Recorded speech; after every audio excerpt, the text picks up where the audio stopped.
crises came one after the other. And when you look at all of these crises, you see that they all primarily have had the same origin, financial markets. And if it is financial markets, you will never hear the word financial markets in the Ralph Hawtrey book, or essentially in the first generation of central banking. And those of us who have been long enough there and coming to the BIS meetings will recall that it was the BIS actually that brought it to the fore with a lot of objections by the leading central bankers at the time. And so I think that it is worth recalling, and not only recalling, but also recognizing and acknowledging the extraordinary contribution that the BIS has made to bring us to where we are in the analytical framework.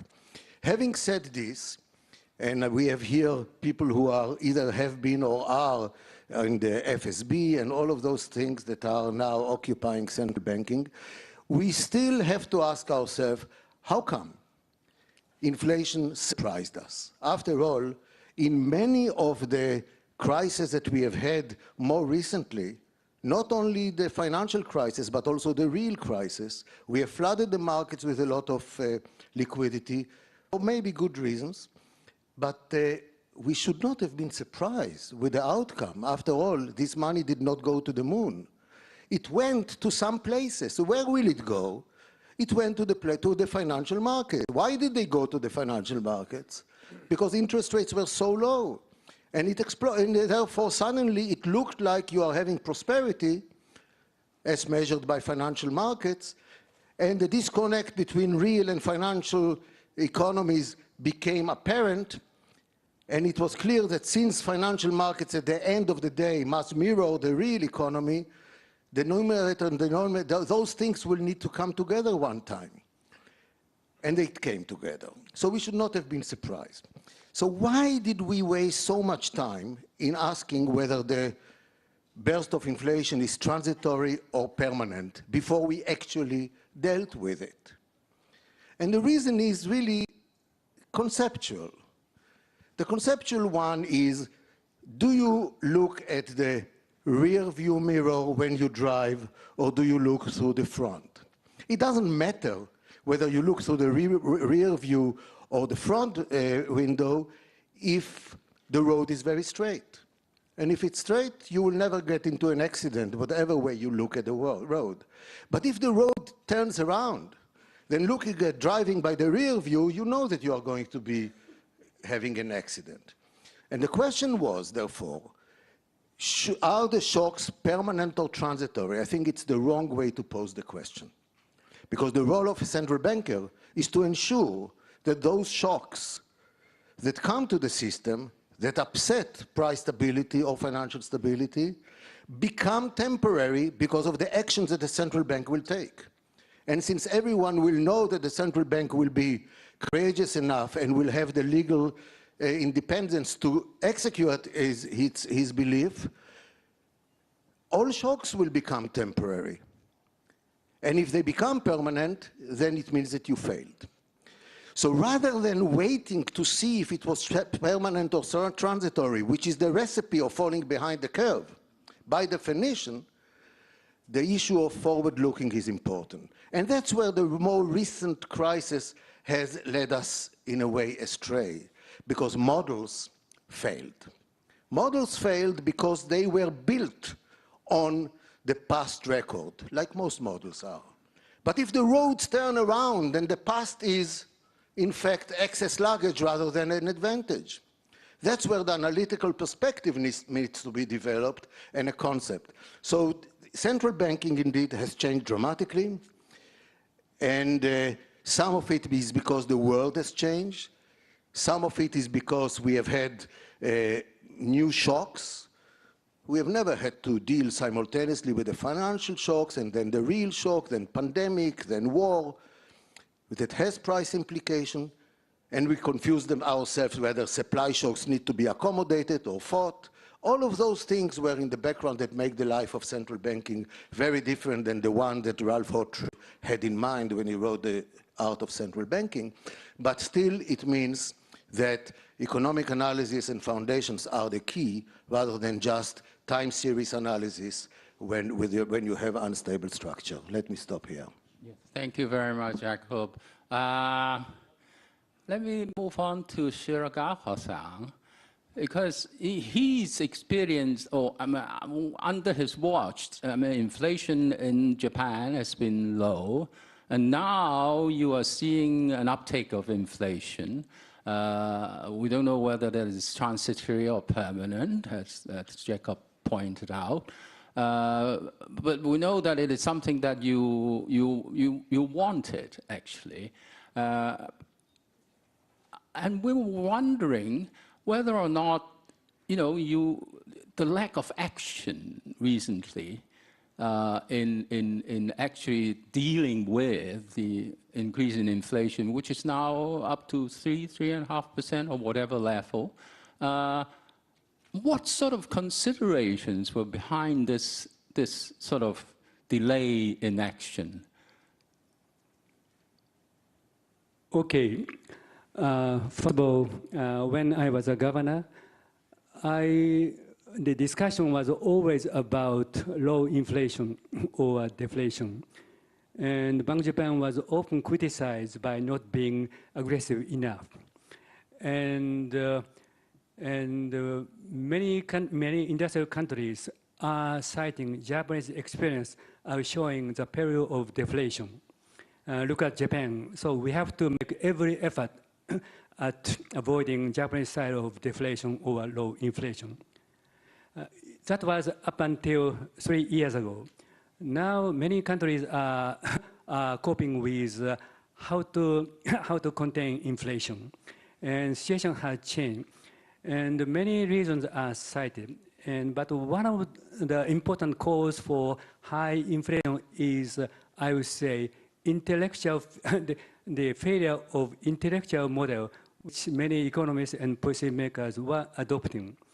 So in that spirit, I'd like to talk about Japanese low inflation or deflation experience. Yes, Japan recorded the low inflation or deflation. And at the same time, Japan recorded low growth, which was in sharp contrast to the remarkable success in 1980. So in that sense, it is natural for people to think that low inflation or deflation is very dangerous. But I'm very skeptical about this kind of argument. And we have to look at the fact without preconception. Between 2000 and 2012, which price level ceased to decline, the GDP growth rate among G7 countries, Japan's growth rate is the lowest among G7 countries. But if we look at growth rate of GDP per working age population, Japan is the highest among G7 countries, which is much higher than that of the United States. And during this period, working age population declined by as much as 15%. 15%. This is a huge headwind. And this loss of GDP cannot be solved by aggressive monetary easing as such. The fundamental issue is how to cope with declining population and how to boost productivity. That is real issue. But nonetheless, many people flirted with the idea of how to boost inflation. And unfortunately, for instance, some countries adopted average inflation targeting. Japan's experience was used as a justification for adopting average inflation targeting. And so one of the lessons which other countries should draw from Japanese experience is you should not be overly concerned about low inflation or deflation as such, unless financial system stability is maintained. And so in that sense, deflation in 1930s is quite different from very mild deflation in Japan. And that is one lesson. And today, Japan is seeing some increase in inflation. And by Japanese standard, this is very high inflation, although this is somewhat lower than that in other countries. And nowadays, economists tend to view the rise in inflation as a possible sign for change in Japanese revival of the economy. But I dislike this kind of argument. And as I said, low inflation or a slightly higher inflation is nothing to do with the fundamental issues like population change, demographic change, or productivity increase. So what I'd like to emphasize is productivity, productivity, and productivity, not flat with the idea of deflation. And so that is my take on Japanese inflation and the possible implication for other countries. Thank you, Shiragawa-san. When looking at the inflationary situation, I think that central banks are doing a good job in lowering them without affecting significantly financial stability. But I don't think that the job is done yet. And I also do not think that the high for long interest rate scenario has yet fed through to totally to financial markets, and there may be dislocations of one sort or another that we have not yet seen or experienced. At which point I would actually like to turn on to the financial stability issue. Dr. Sethi, you have handled the two crises, the Asian financial crisis and the global financial crisis, very successfully. And each time, Bank Negara and Malaysia come out stronger. You must have a secret. Now, I would like to ask you whether how you see the current situation. Is the next one around the corner? Is the next one coming? What advice do you have for our central banking colleagues as to how such a situation should be handled? Well, first of all, let me first congratulate the Hong Kong Monetary Authority on the occasion of their 30th anniversary, and to the BIS Hong Kong office on their 25th anniversary. And I should say that it's perhaps fortuitous that I'm on this panel today and moderated by Joseph Yam, because almost 15 years ago, when Bank Negara Malaysia celebrated our 50th anniversary, and that was about 15 years ago, that was attended by 50 governors. And Joseph Yam was our first speaker to commence our celebrations. So I'm delighted to be here today on this panel. Now, probably the biggest lesson for us after we experienced the Asian financial crisis was we needed to build our resilience. And that is how we've survived from East Asia in particular, affected by so many developments since then, which is about 25 years ago. Time and again, we've survived, not to say unscathed, we were affected, but we didn't land into a crisis situation. And this was by building resilience.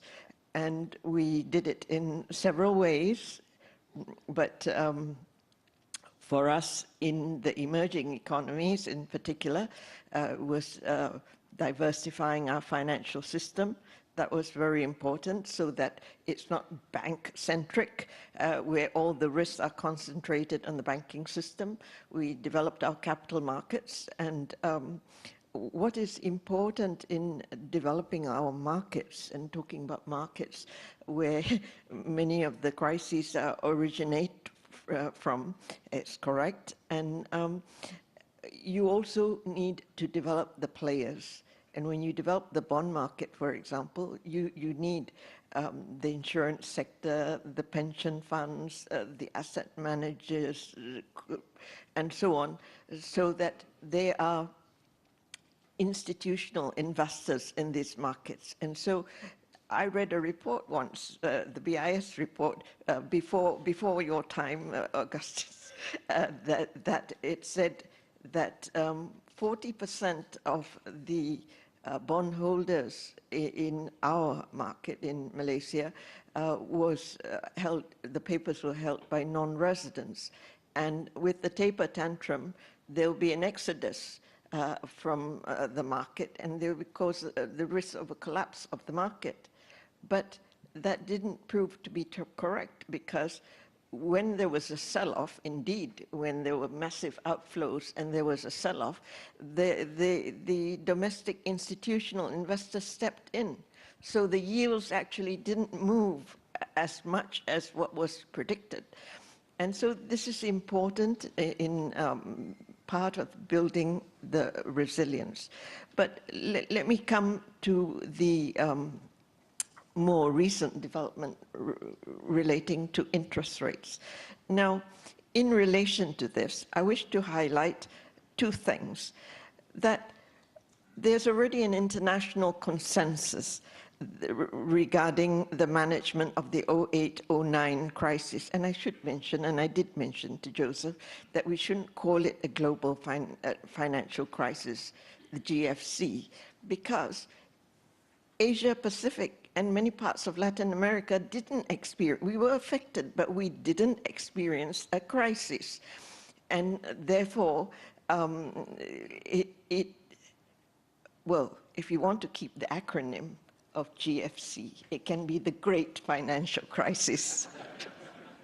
We did have to do something to defend ourselves, though, in 2008. Yes, we did, but we were relatively more resilient. And I'm not saying that we weren't affected, we were affected, but we didn't, our financial intermediation continued to function, and we progressed and recovered from it quite quickly.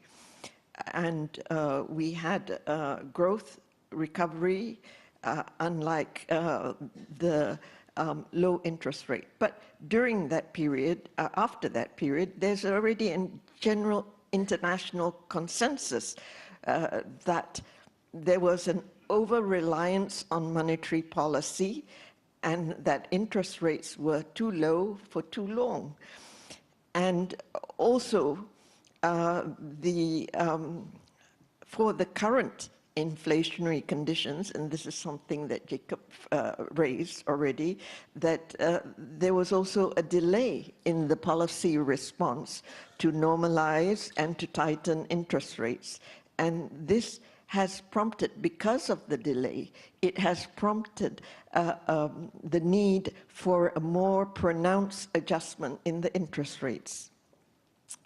Now, during the 2008-09 crisis, the emerging market economies did not bring interest rates to those all-time lows. And in the current period of inflationary conditions, many emerging economies had started to raise interest rates much earlier.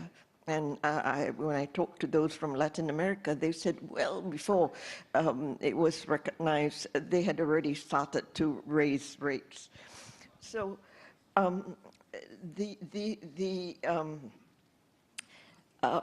for these two reasons, emerging market economies should not be expected to shadow the interest rate movements of the advanced economies. And there should be a decoupling of the extent of interest rate movements in the advanced economies and the emerging economies.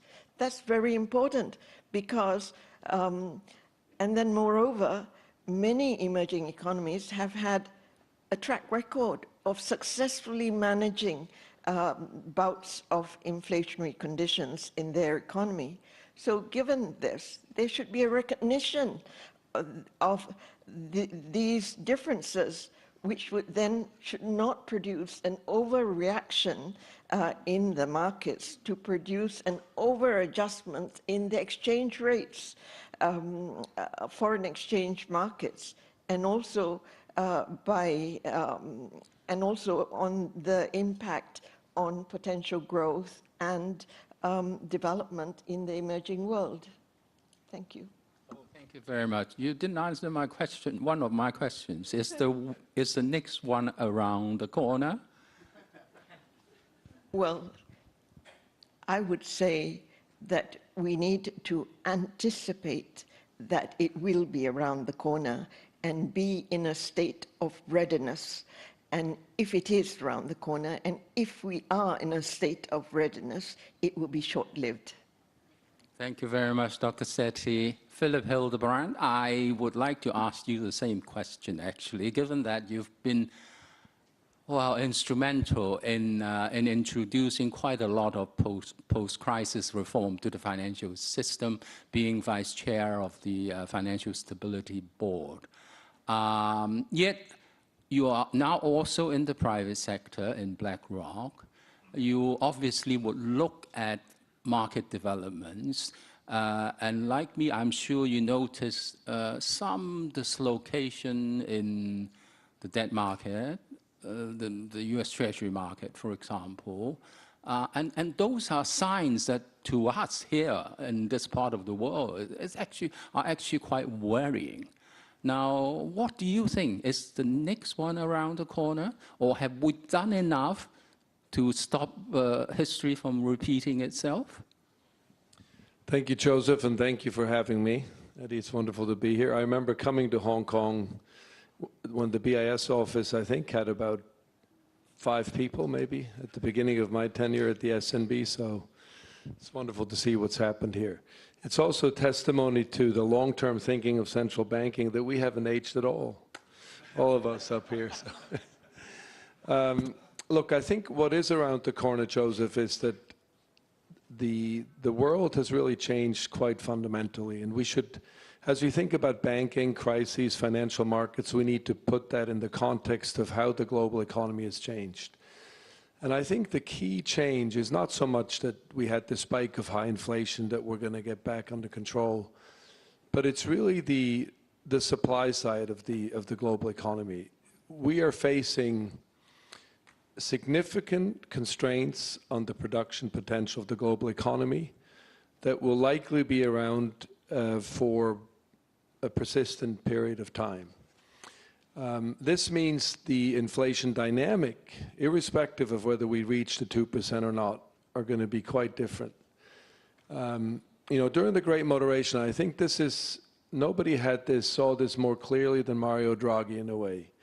He realized that the production potential of the global economy kept expanding for various structural reasons linked to globalization, to China, and many other things. And as a result, he understood that no matter how much demand you had, you really wouldn't get inflation.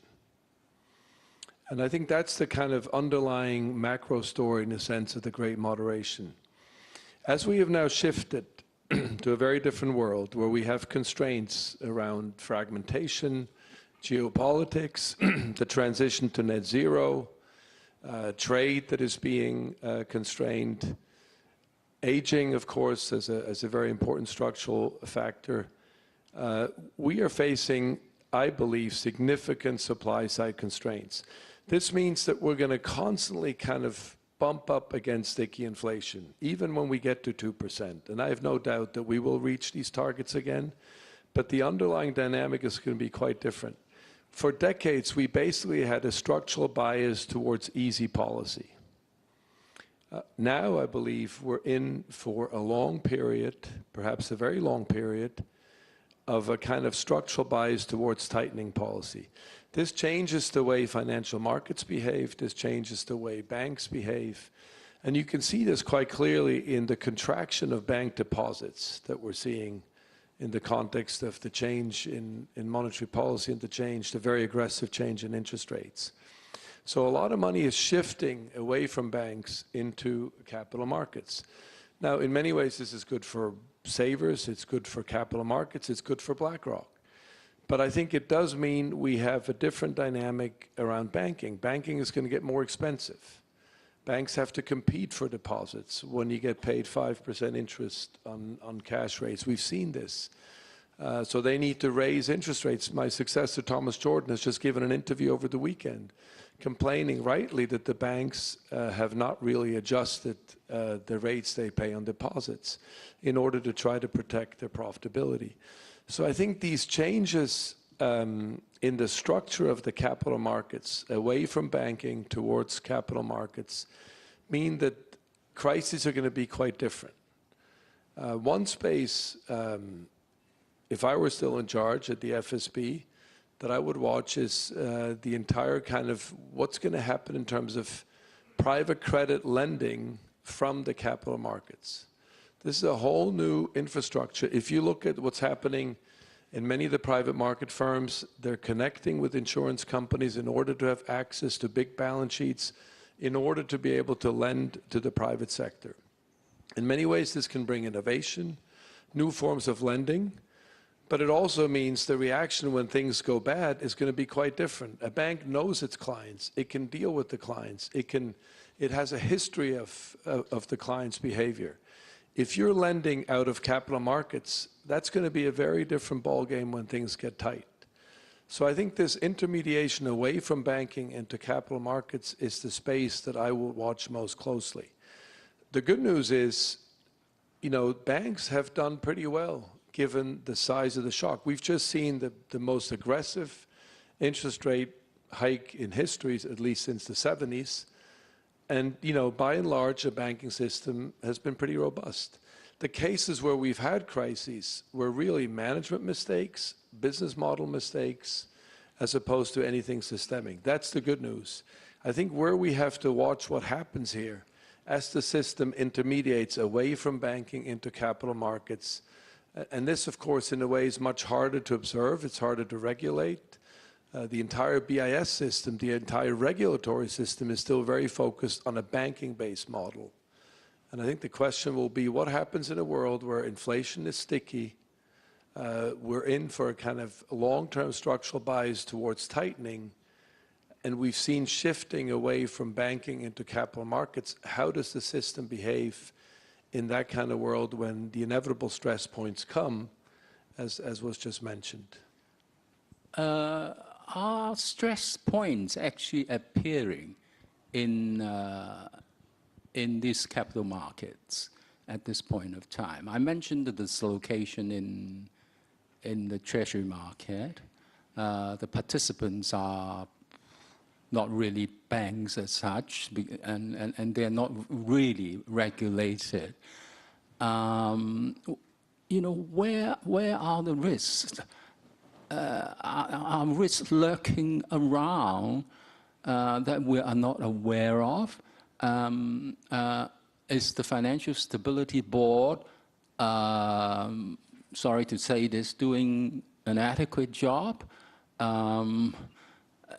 You know, I mean, I'm born to be worried. I am worried actually. What do you think from the perspective of an institution, BlackRock, that is very much involved in many of these things? I would say, again, I would watch two areas. One is what happens when private markets adjust their valuations to public markets in the aftermath of the interest rate, the very significant changes in interest rates. That process is not complete yet. Obviously, it also depends where public markets settle in this new environment. But I would say that is one space to watch. You know, what happens as holders of private market exposure inevitably have to begin to readjust or adjust their valuations. How do they react to that? Do they sell liquid equities in order to make up for that? Do they try to compensate elsewhere? And I think that's a process that's only just begun. The second one is the one I mentioned. You know, what happens to credit behavior as more and more credit provisioning happens in the capital markets and no longer just in the banking system? Can we, as this happens, can we fuel the economy sufficiently out of the capital markets. Now, many, particularly our US colleagues, will say that's a very good thing when that happens. It remains to be seen. In Europe, for instance, as you know, most corporates are still funded very much through the banking system. So how do we keep up a sufficient flow of credit when these changes occur away from the banking system into the capital markets? So I think there are places that we should look at very carefully. But again, on the whole, I'm encouraged by the way the system has, in a sense, been resilient, at least so far, in light of this very extreme change in interest rates that we've seen. I think if all of us had been asked a year ago what happens when rates go from 0 to 5%, we probably would have said a lot more than what we've actually observed so far. Yes, yes, I think I agree with you, but I tend to worry too much anyway. So let me turn to Phil. Looking at Australia from Hong Kong, I think the RBA has been very successful in, at the same time, curbing inflation and maintaining financial stability. Although inflation now is still negative, I mean, real interest rates are still negative anyway. You seem to have struck a right balance between, ensuring price stability and financial stability. Now, on the other hand, at the same time, I've just learned from the news that the Australian government is changing the mandate of the RBA. I mean, such a successful institution, and why are you put into such a situation? Although you have just retired, that's why I asked you, because you'll be freer to talk about these things. Well, there's no kind of fundamental shift in the mandate here. The mandate of the RBA has always been price stability, full employment, and the general welfare of the Australian people. And under the legislative changes that the government's proposing, that's still going to be the case, although there'll be some kind of rewording. But fundamentally, the central bank will still have a dual mandate, which is appropriate. Perhaps I can just return to some of the other issues that we've discussed. I think the coming years are going to be much more difficult than the previous years, and I think we're going to see a lot more variability in inflation than we've had for the last 30 years. Over the past 30 years, we all got used to the idea that central banks could control inflation within a very narrow range. I remember being in trouble in the press and with the politicians for missing the inflation target by 0.5%.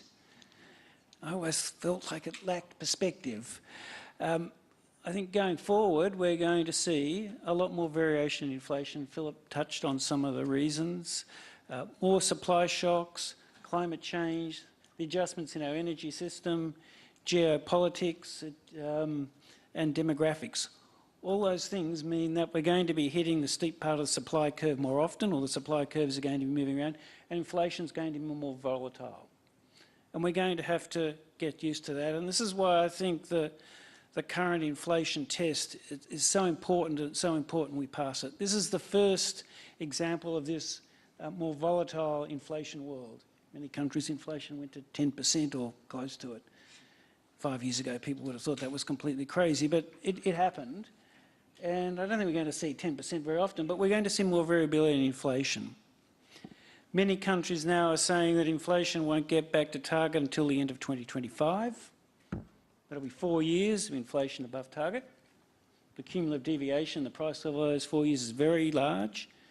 And if we push, or if central banks allow that timeline to be pushed out even further into 26, I think the community will rightly say, are they serious? And that'll be a problem if they do.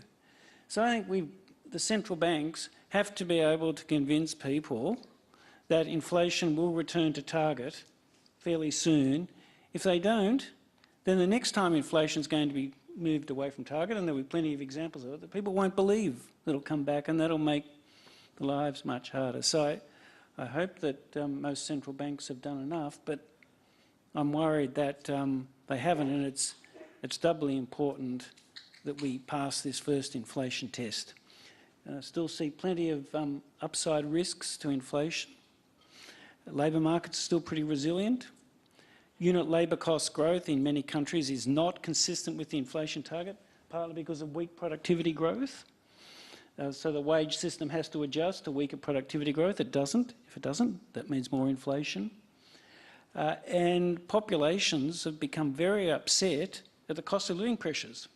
I'm seeing in a lot of countries, governments say, well, that's very difficult, and let me help you out. That tends to add to inflation as well. So there's still plenty of risk, but it's doubly important that no matter what mandate you have, that we pass this inflation test. The first test of this war where inflation moves around a lot more than kind of 0.5 to 1%, which is what we used to worry about. Now we're worrying about 3 or 4% movements. Thank you.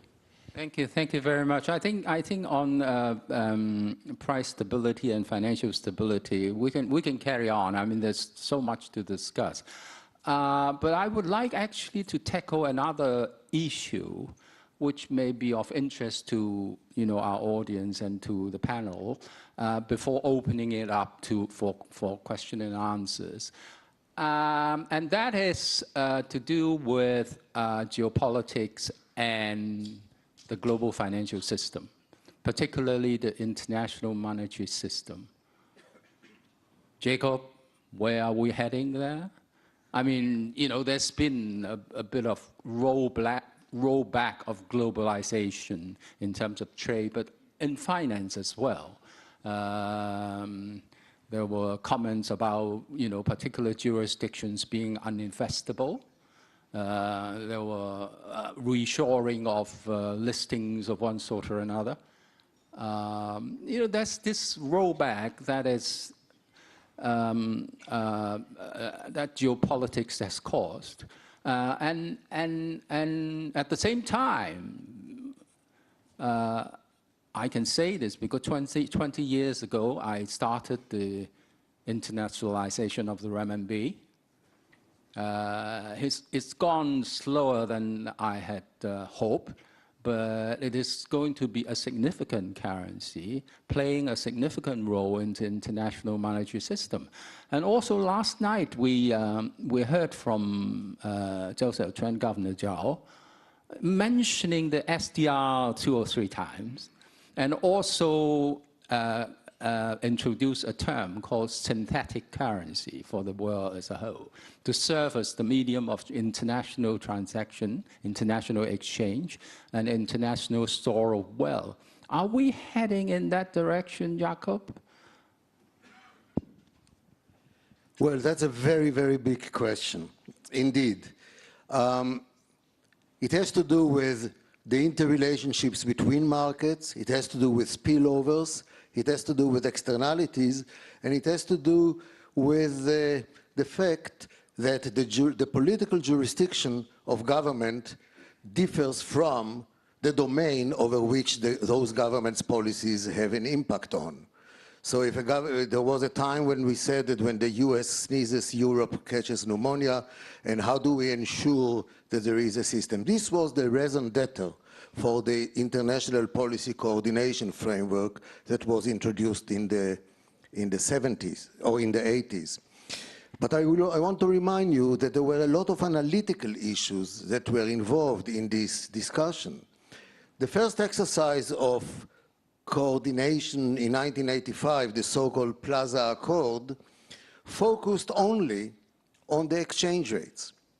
And the G5 was sitting around the table, and by the way, only ministries of finance, no central bank governors, were sitting around the table and deciding what should be the exchange rate. And this was the only topic.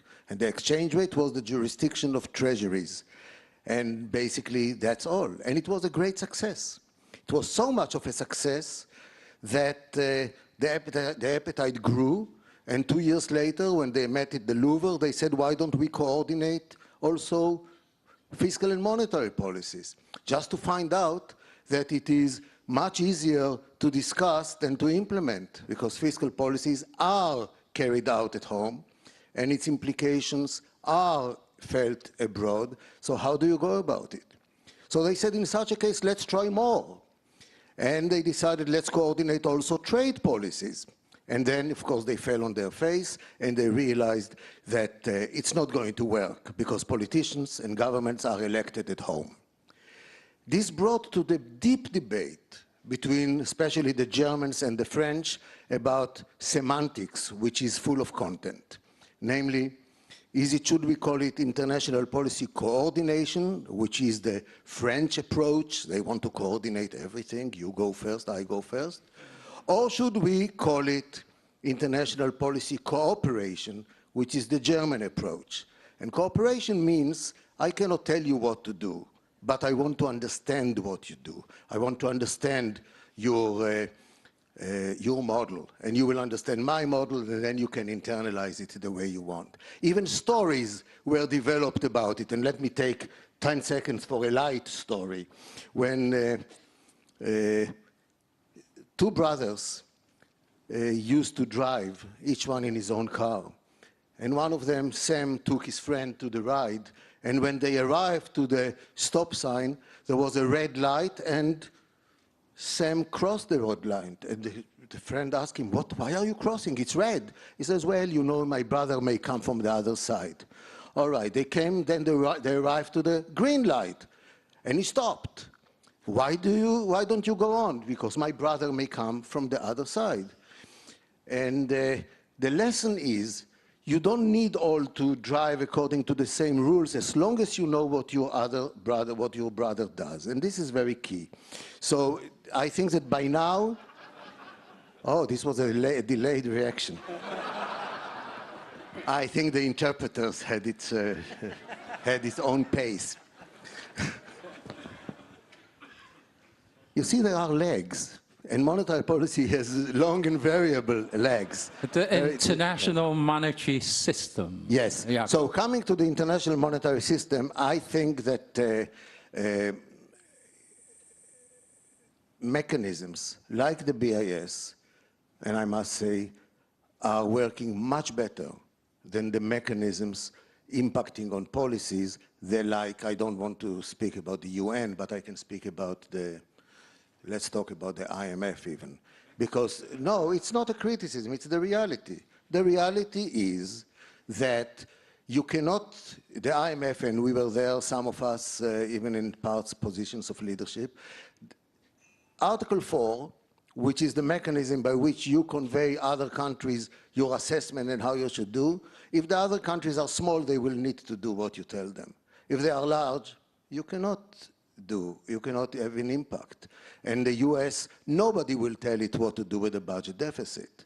But so the system is not a place where you provide instructions and the other follow, but rather where you create norms. The problems that have happened during the past decade is that these norms themselves are not agreed upon. With the collapse of the so-called Washington Consensus, the way in which professionals believe the model, the system works, there is no convergence anymore.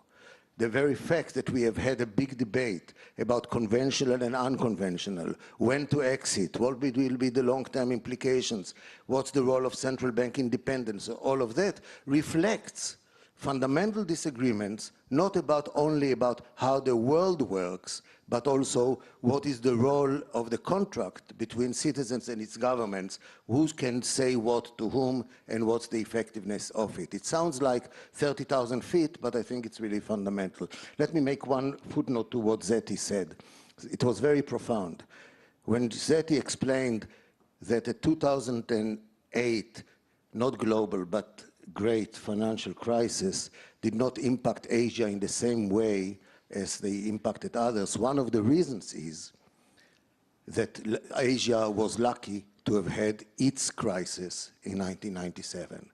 And the lessons were drawn for increased resilience. And that's basically the point that Zeti was trying to make, and profoundly so. Thank you. I really don't know how to interpret your answer to my very simple question as to the future of the international monetary system. Now, let me ask my other panel members, are we moving towards a multipolar system in which the, the dominance of the US dollar would fall, or even to a bifurcated framework where there are only two poles in that international monetary system? Or are we, like Governor suggested, likely to come up with a synthetic currency for use in the settlement of international transactions and the store of wealth? Philip? Excuse me, just a footnote. Seriously speaking, about the changing environment and why it's not so simple to answer your question.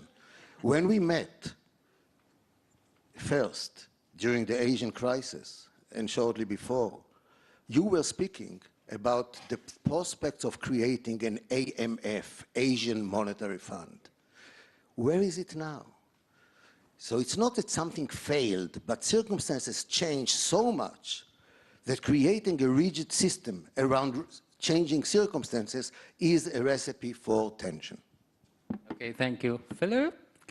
Joseph, there's no doubt in my mind that we have a much more fragmented world. I think it's important to state this is not the end of globalization. If you look at trade flows, FDIs, or any other globalization indicator, you can see that basically globalization kind of plateaued in 2008, stayed more or less steady until Trump came, and since then there's been a kind of rewiring of globalization towards a more fragmented world.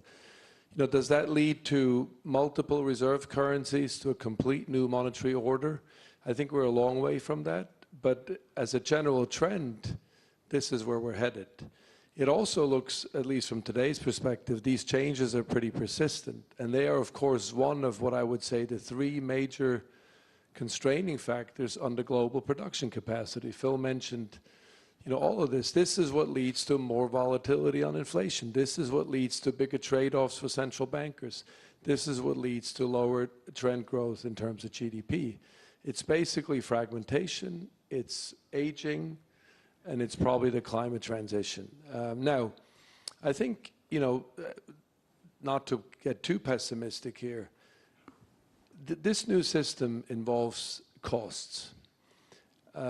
One would hope that over time, this shift from sort of efficiency to resilience, which is what this is really all about, leads policymakers, politicians in particular, over time to reassess, is the added resilience worth the economic cost?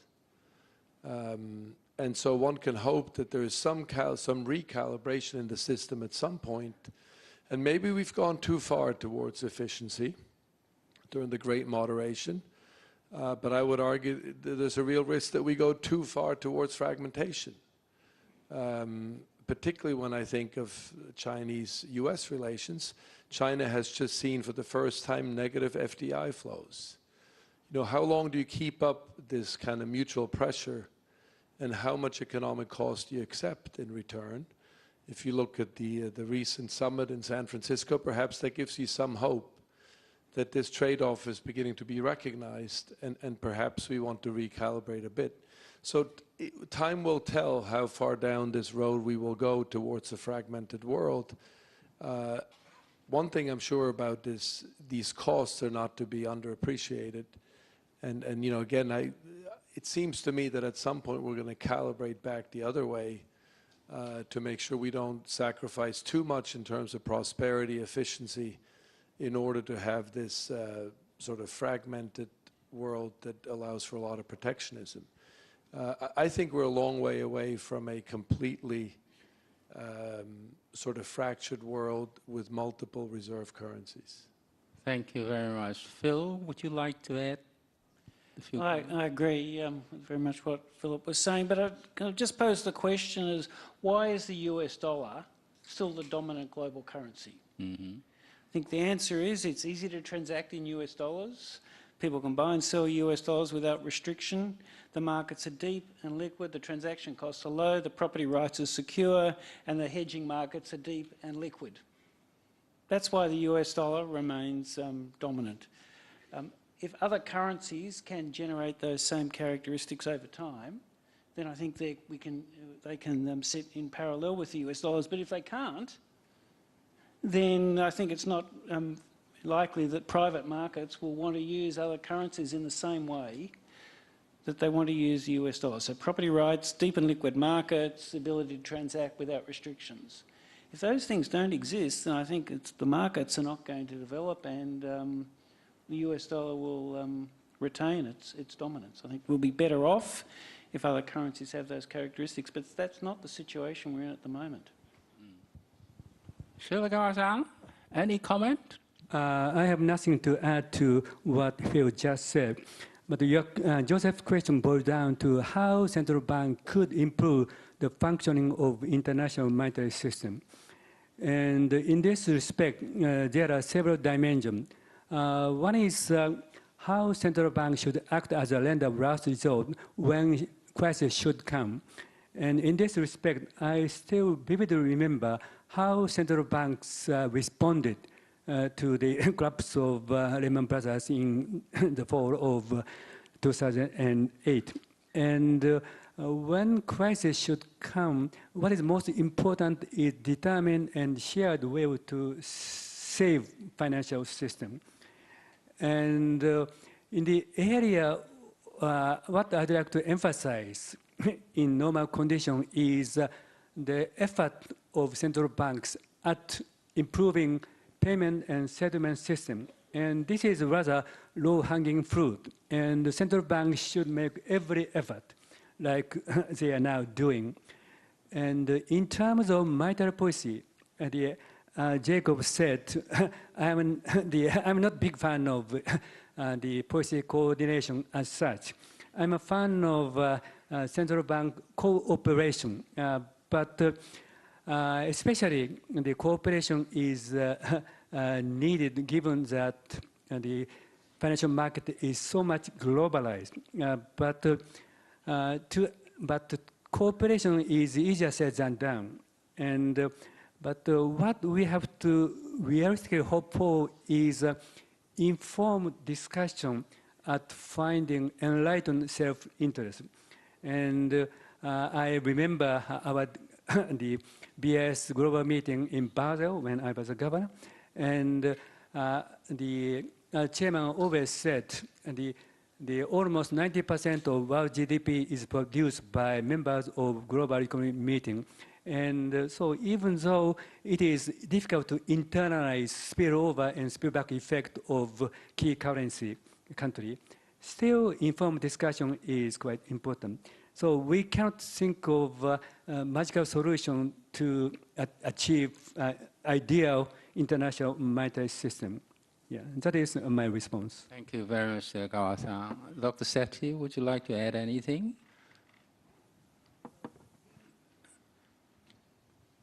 These changes in configuration of how it will turn out in the international monetary system will take years. And for the emerging world, we have to take it as a given. And that is why I go back to the point that the important thing for us is to build our resilience. So, and also our agility, which means economic flexibility, which it is to our advantage in the emerging world, because very often in the developed world, they are matured economies, and therefore it's more rigid. They don't have the flexibility to adjust.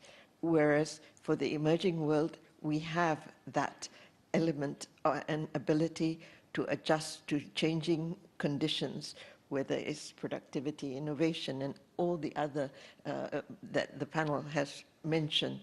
And because of that and our relative resilience, we have the potential to survive it. Thank you very much. Now, we're running out of time, and I think we should have time for questions from the floor. Anybody would like to ask a question of this panel? Please. Oh, Hans Gamberg. Thank you. Central banks are asked to do more and more things. For instance, dealing with climate risk, dealing with inequality, and perhaps many other things that are not sort of core mandates. Is that a threat to independence, or do central banks have to take on these additional items in order to remain relevant and therefore gain independence from the political authorities? Who would like to take that question? Hans, maybe this is slightly provocative, but I would say perhaps some of this was a result of, again, this great moderation period where the main objective came almost automatically. And it's not surprising to me that as you saw the inflation challenge suddenly hitting back, both in terms of this immediate spike, but also in terms of some of the longer-term challenges that Phil mentioned, there does seem to be a kind of refocusing on the core mandate. And I think that's a healthy kind of correction, especially if you're right or if we're both right, and this remains kind of a persistent challenge to keep inflation expectation anchored, then you really want to focus your main efforts on your main mandate. And I suspect that's what we're seeing at the moment, a sort of refocusing on the key issues that really central banks are tasked to achieve. Oh, Phil, and then Jacob. Phil first. I mean, central banks have a really hard job. I think it's going to be hard to maintain price stability. It's hard to have maximum employment, and financial stability is hard. I don't think they need extra objectives, including climate change and income inequality. And I worry that if we take on those extra things, then it diverts our attention and actually will bring ultimately more political criticism, because we can't do very much about climate change in the end. And in the end, we can't do very much on a sustainable basis about income inequality. So I think let's stick to our core mandates: price stability, financial stability, and full employment. That's big enough job. Thank you. Jacob, and then Shiragawa. The criterion should be, don't take responsibility for things that you cannot affect. Simple like that.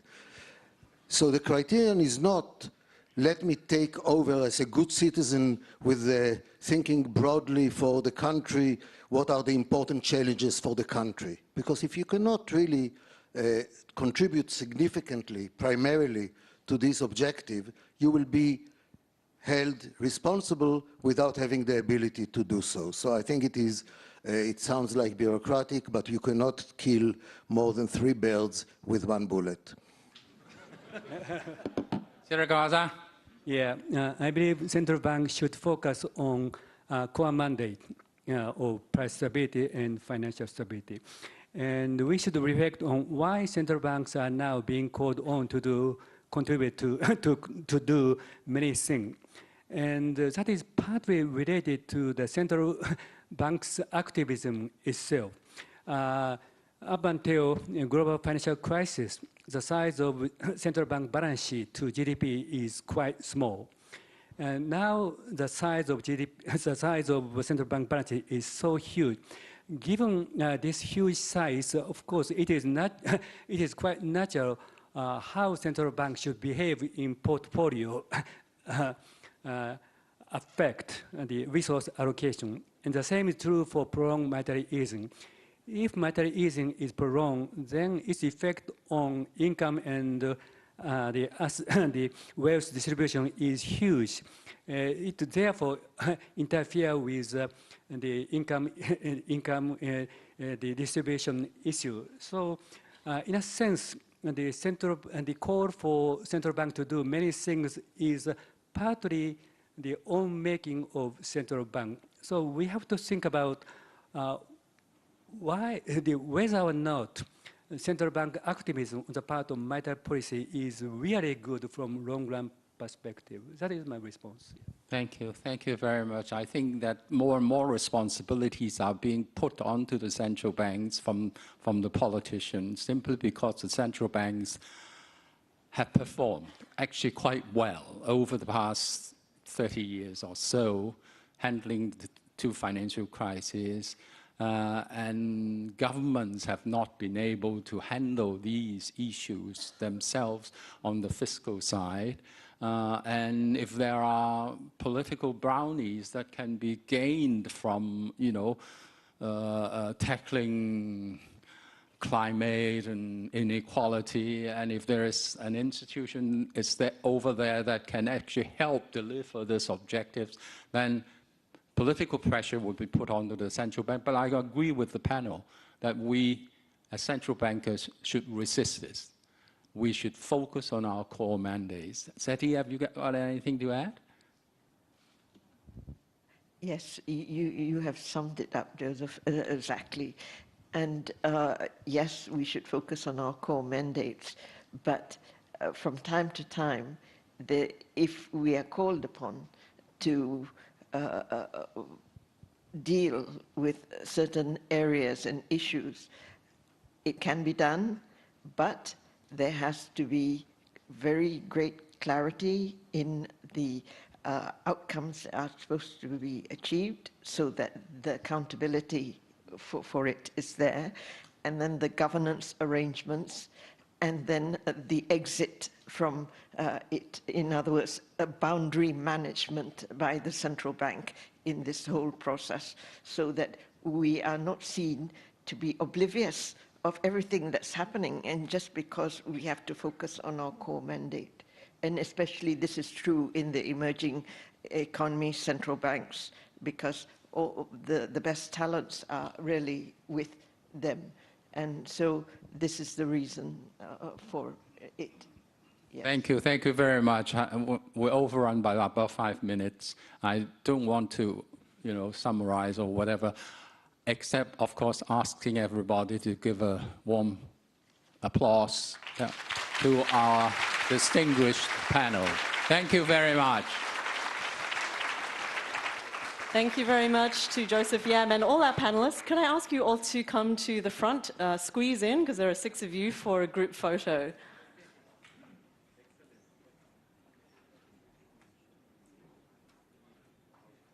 We'll have a photo from our official photographer and then one for our media photographers.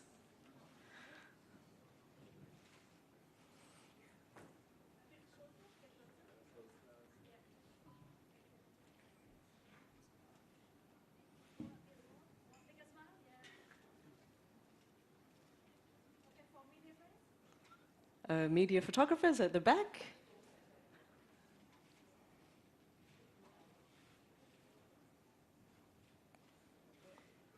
Great, thank you so much.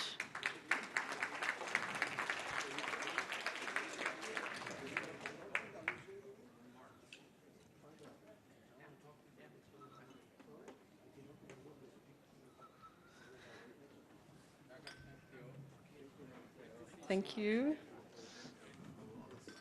Thank you. It's wonderful to hear those stories from our very experienced panel of central bankers. Now time to look into the future. So as we've mentioned, over the past quarter century since the Asian financial crisis in 1997, Asian economies have grown substantially. They've become a major driver of global growth. And the region's financial landscape has also been transformed, in part by the advent of the digital era. So looking ahead, what are the key challenges and opportunities for Asia's economic growth? With emerging technologies and the challenges posed by climate transition, how can financial institutions continue to evolve to better finance the region's long-term growth and transformation? I'd like to invite our moderator on stage, Mr. Zhang Tao, Chief Representative for Asia and the Pacific, BIS, as well as the following panelists: Filippo Gori, CEO Asia Pacific, JP Morgan; Eric Jing, Chairman and CEO Ant Group; Amy Low, Chairman of Global Wealth Management Asia, Co-Head Wealth Management Asia Pacific, UBS Global Wealth Management Head and Chief Executive, UBS Hong Kong; and Surendra Rosha, Co-Chief Executive Asia Pacific, the Hong Kong and Shanghai Banking Corporation. And I'll hand over to our panel. Please give them a big welcome.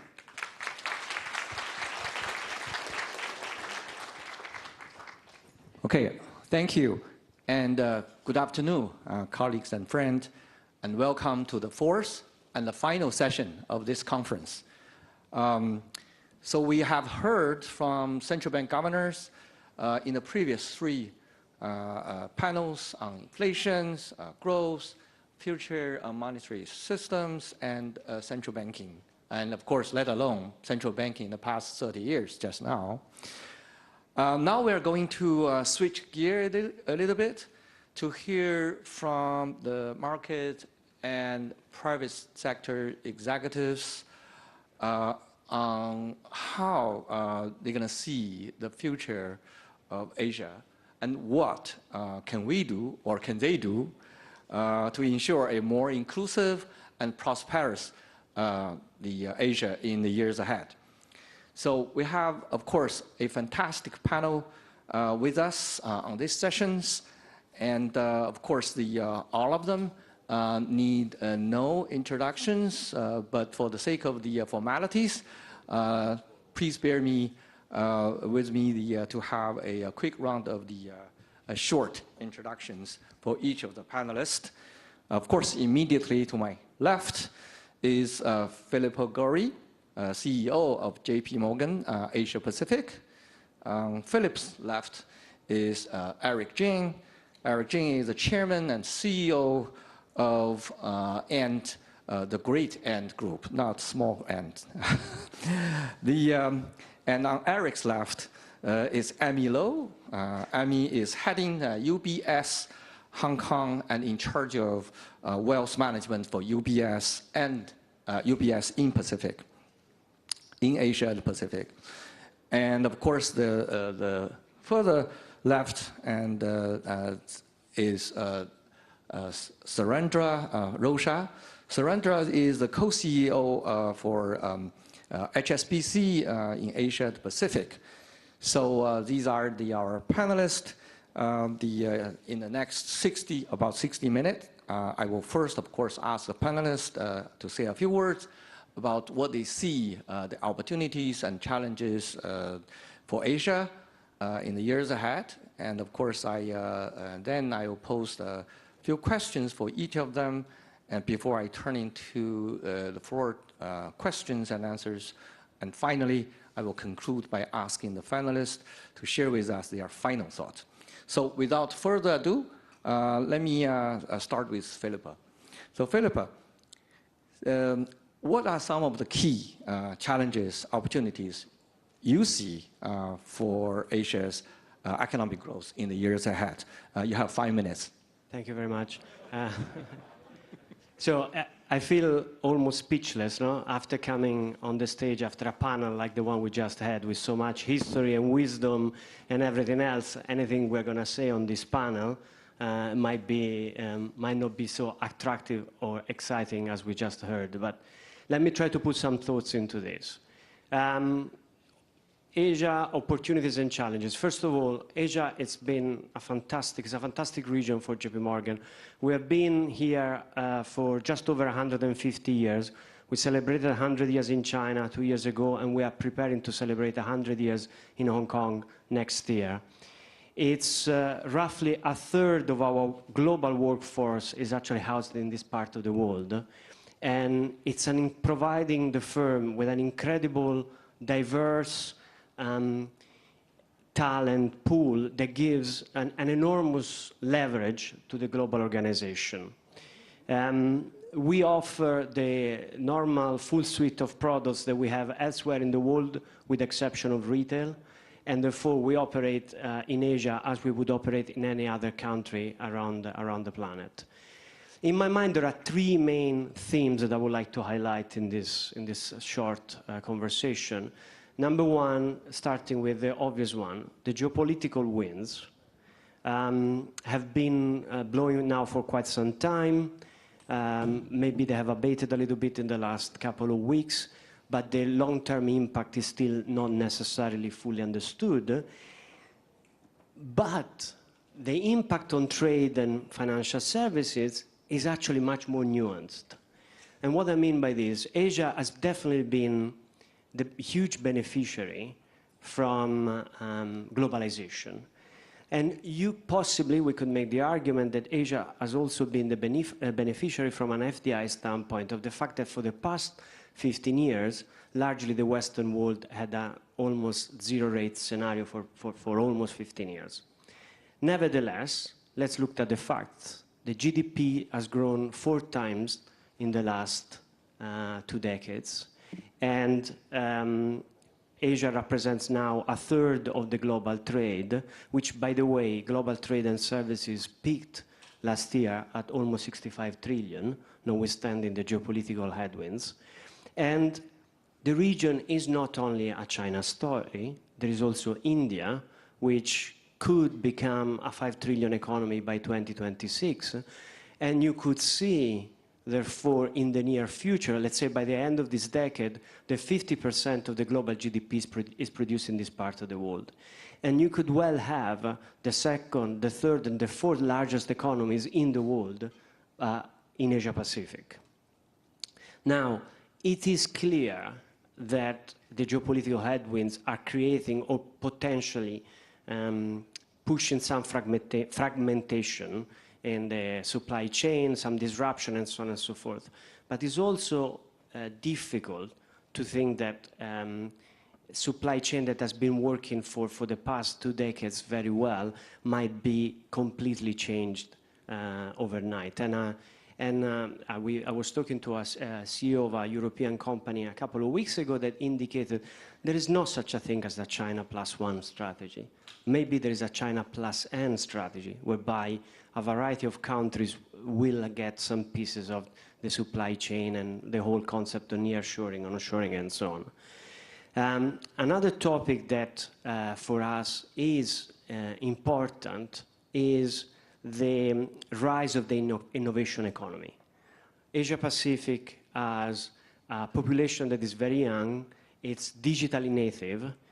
Eric can talk about it much better than me, and therefore the opportunities that we see in this part of the world to rethink about financial services, in particular in the payments business, which is now relying on structures that have been there for 50 years, it's primed. And we heard this morning around at this panel with Ravi Menon and company around the opportunities that are actually coming, CBDCs and everything else. Finally, the last point I would like to make, it's an opportunity, but it's also a challenge, it's climate transition. Climate transition in the sense that Asia Pacific represents 45% of the global greenhouses emission, with 3 of the top 5 emitters. We as a firm have a $2.5 trillion green financing target by the end of this decade, and we have created a Center for Carbon Transition to help us help ourselves and advise our clients on how we can meet certain targets.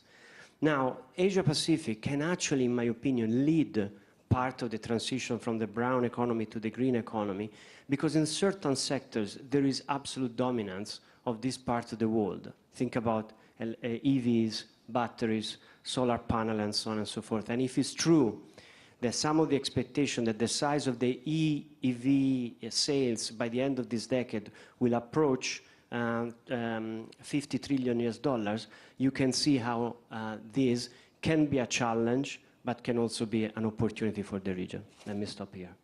Great, thank you, Filippo. So much hopeful. You mentioned, financial innovations. Let me turn to Eric. Same question to you, but particularly on the financial innovations. Please, 5 minutes.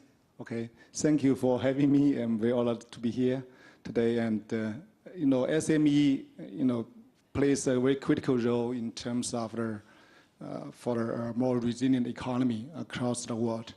SMEs has always been our passion and commitment. That's why we call Ant small ant. We're always trying to see from SME perspectives what the pain points they have, how we can using technology to help them out. So in China mainland, we have been able to providing unsecured financing to more than 50 million SMEs across China accumulatively in the last 7 to 8 years, with the guidance from regulator and also the partnership with other friends and companies. And globally, internationally, we are also kind of sharing this, can exchange the experience and know-hows and credit tech with our partners across the region. But one of the new kind of the booming trend we are looking at for SMEs is there a lot of, with the digitalization, a lot of SMEs right now participating in a cross-border trade. So according to third-party statistics, for the year 2021, cross-border B2C e-commerce is recorded about $785 billion US. Year-on-year growth more than 20%, and is still projected to grow at that speed for the next few years or even longer. So that's, for example, SMEs through Tmall International selling to China consumers, or through the Amazon to European or to US market, or through Mercado Libre to reaching Latin American consumers. But then the challenge for them is that they have to do their payment collection from different platforms across different regions, across different currencies, right? Then also foreign exchange management and also the payout management. So it's a lot of challenges. So we have been using technology to help them. So using a lot of AI for their treasury management and risk management or their foreign exchange management by partnering with JP Morgan or with HSBC, other partners here. But we're still seeing a lot of challenges for them. We also kind of right now piloting, actually in Hong Kong, with their regulated guidance and in the via sandbox kind of mechanisms. So seeing whether we can use through the tokenized deposit, right, to further enhance efficiency. Because even previously, not through DLT, it's still information layer and settlement layer is two different things, right? You can information layer got there, but settlement take a few days. If you want to settle instantly, you have to rely on liquidity provided by the banks. But if with the new kind of the tokenized deposit or CBDC type of things, so you can settle it instantly. So then we can through that, we can bring down the cost of international kind of settlement to really real time, always on module. You know, right now it's only available for working days, right? Your normal settlement, the transaction time is 2 to 5 days. So that's something we can average. So we are very excited to see that the central banks, Hong Kong, many other central banks are introducing CBDC or pilot tokenized deposit, the type of things. We are very, very much looking forward to partner on that. Because we are kind of based on that infrastructure, we can providing more commercial product solutions, right, to really bring the solution to the millions of SMEs across the world. So that's number one on the payment side, a lot of synergy by private and public sector to collaborate to benefit SMEs, to help them to do more international business. The second part is lack of trust. That's another issue is, for them is the lack of trust. Right now, still rely on the net of credit to kind of address the trust issue. That's very high. So we are thinking with the DLT, blockchain DLT technology, with the kind of privacy preserving computing, can we providing universal, international, global digital identity or credentials to help them easily can do business globally, right? To making the know your business journey or know each other journey much seamless, much easier, right? Either maybe for them to open a shop on the platforms or for them to get financing, get access to the trade finance as well. So we are also launching that product only of last year. We call it Global Voyage. So through one click on our platforms, so we can help SMEs submit those credentials to the e-marketplaces. Right now, already 28 global top e-marketplaces already. We have partnership So just through click right now, SMEs can have a shop opening on that marketplaces less than 3 days. So further with the VPI integration, only in less than 4 hours. So making that life much easier. So that's something we are looking at. SME is really, really very important for the resilience. So we wish to have another partnership with our friends and our ecosystem partners across the world. So that's my, let me stop here. Thank you. Thank you. Thank you, Eric. So even a small ant can generate huge wealth. So now, Amy, your perspectives from the wealth management perspective. First of all, thank you so much for having me. Asia Pacific continues to be a very, very important growth region for UBS. Actually, we are also celebrating our 60th anniversary next year in Hong Kong and in Asia Pacific. And if we look at the challenges for Asia Pacific, despite the fact that if you look, Asia Pacific is contributing a significant percentage of the global GDP, 40+%. Obviously, it's increasing, shaping the global landscape, but at the same time, it's also exposing to the geopolitical kind of risks. And number one concern from our client, both institutional and also the wealth client, and also in the industry survey, is geopolitical. The challenge, the war in Ukraine, the Israel kind of situation, and also the presidential election in both US and Taiwan. So that's actually has been named as one of the top risks among our clients. And then the second one is also the high rate for longer. Because with the high rate for longer, what we have seen is tighter credit. That also results in higher borrowing costs, and we have actually witnessed significant deleveraging. And that hurt, in a way, the corporate profitability and also the investment incentive. I was actually talking to one of the corporate this morning, the CEO, and looking at the rate at current level, he said it's 5 times, 6 times higher within a quite short period of time. So the investment incentive has also been reduced. And that also dampened the consumption. And the FDI investment into Asia has also been affected. And so that's also the macro. So when we had the discussion yesterday at the BIS meeting, we said higher for even longer. That's going to be very, very challenging, rather than high for longer. And so that also has been one of the another top concern among all the clients as a big challenge. And then the third one, I would say, again, talking to our client, is the poverty. If you look at around the world, the level of poverty and the widening of the income gap stay at very high level. So again, that also has been one of the discussion among both the institutional client and also the wealth client. What can they do? And that's a kind of challenge. And last but not the least, on the challenge list, I would also echo what Filippo said earlier. It's also the decarbonization. So the challenge is how are we going to reduce the carbon emission, at the same time facing also the surging kind of energy demand in the midst of some of this kind of growth in different parts of the world in terms of the industry.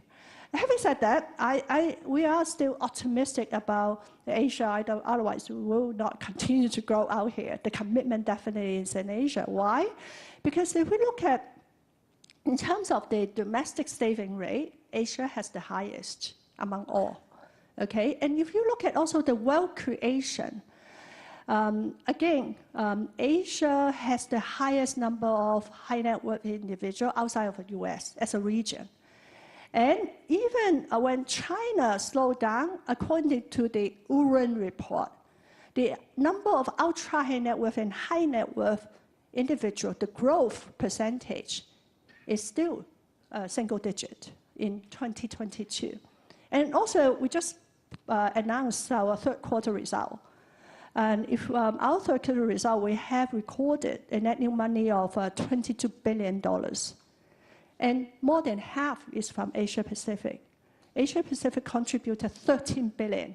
So that also speaks for itself, the wealth creation and also the growth opportunity in terms of, for example, in the wealth side and asset management.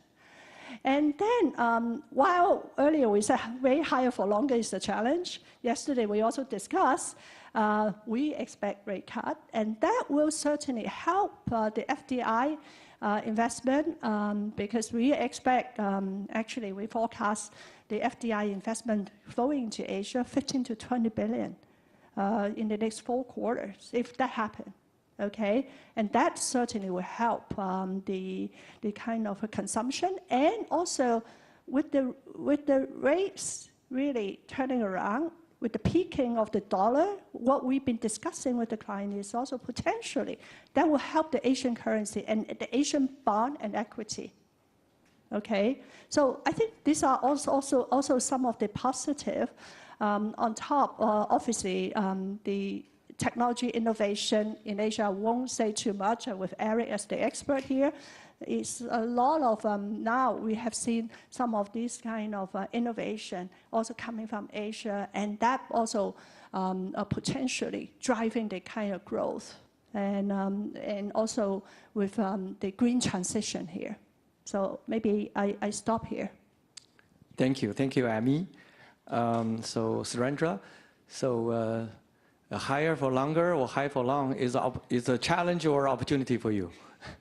No, it's definitely a challenge. But let me start by saying it's a challenge for our clients and therefore a challenge for us, right? But I'd just like to add on, because my panelists have covered a fair bit of the ground in terms of challenges and opportunities. We are a global international bank that where we have our Asian headquarters in Hong Kong, which is where we started in 1865. We operate in 19 markets across the region. For us, our internationalism is our strength. It's our raison d'etre, right? So if you think about the challenges of geopolitics and some of the shifts that are happening that various panels have spoken about today, it is a challenge for a global bank like us, but it's equally an opportunity in helping our customers navigate those challenges. And I think often we forget that in the context of supply chain resilience and all the other conversations that happen around China plus one or China plus N, as Filippo said, is also the fact of cost, right? I think China today versus 20 years ago is a different cost environment. And that is also driving some of the shifts that our customers are making in thinking about the next place where they manufacture. And it's the opportunity for an organization like us, with the presence across the region, with presence in other parts of the world, to really be able to advise them on those shifts. So we do see that as an opportunity, a challenge that converts into an opportunity. We spoke about innovation. You know, the technological innovation that's happened in the last 10 years in payments in Asia, for example, has enabled us to do business that we couldn't imagine doing 10 years ago. To give you an example, in India, for one of the global ride-sharing companies, every evening we pay 100,000 of their drivers their daily wages based on what our customer, which is the global company, tells us to do. We have 26 branches in India. We couldn't do that with 26 branches 10 years ago. It's because the payment infrastructure is in place today that we are able to tap into that opportunity. Today, when we have customers in China or in Malaysia who want to send their kids to Australia to study, we are able to open their accounts and hand them a credit card before they land in Sydney, for example, or Melbourne. This is possible because of technology. So I think the challenge of innovation is to be consistently looking out for opportunities where we can add value to our customers and really stay focused, because you can get into a lot of experimentation, defray a lot of cost. But really, where is the place for us to add value to our customers is really the key to the thinking. And the last bit I'll add is just on sustainability and decarbonization. I think it's for us in many ways, along with banks like JP Morgan and UBS, we've played a fundamental role in building the industrial architecture of today. Many of the entrepreneurs we've funded for generations in Asia are looking at what that shift means for them. there's going to be a significant cost to this. It's going to embed structural inflation in our economies. But I think equally, it does, as Mark Carney said recently in an article in The Economist, finance needs to go where the emissions are. And we as a collective group of banks need to do that. And I think this is where, to me, is the biggest challenge for the next 7-8 years, is how do we move from that statement to actual use cases that we can scale up and execute on. Okay, thank you, Surendra. So we have heard the perspectives from the four panelists on the challenges, opportunities. But let me zoom in a little bit and ask them what their views on some of the particular points. We have already touched upon the high for longer.